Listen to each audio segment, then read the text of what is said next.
సభ్యులు మరి రాజశేఖర్ రెడ్డి గారు. థ్యాంక్ యూ స్పీకర్ గారు.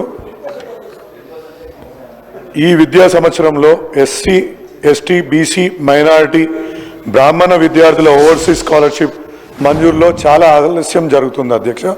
దీంట్లో ఏంటంటే కేవలం ఈ సంవత్సరానికి వచ్చినప్పుడు 30 కోట్లు మాత్రమే విడుదల చేసిండ్రు. 80 కోట్లు బడ్జెట్లో పెట్టడం జరిగింది.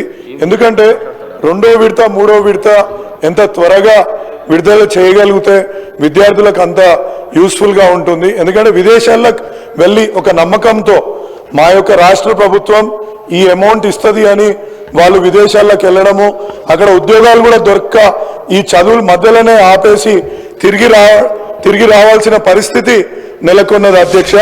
మా దగ్గర ప్రత్యేకంగా మా మల్కాజ్గిరి నియోజకవర్గంలో బ్రాహ్మణులు ఎక్కువ ఉంటారు. వీళ్ళు ఈ స్కాలర్షిప్ పైన చాలా ఇది బ్రాహ్మణ పరిషత్ ద్వారా అప్లికేషన్ పెట్టుకున్నారు. దీని నుంచి కూడా వాళ్ళకి ఎటువంటి సహాయ సహకారాలు వాళ్ళు తీవ్ర మానసిక క్షోభకు గురవుతున్నారు అధ్యక్ష. దయచేసి మీ ద్వారా మంత్రికి నేను విన్నవించుకునేది ఏంటంటే ఈ రెండో విడత, మూడో విడత ఏవైతే మనం ప్రామిస్ చేసి ఇస్తా అన్న స్కాలర్షిప్ని త్వరగా విడుదల చేస్తే వాళ్ళకు ఉపయోగపరంగా ఉంటుందనేసి నా యొక్క మనవి అధ్యక్ష. Thank you.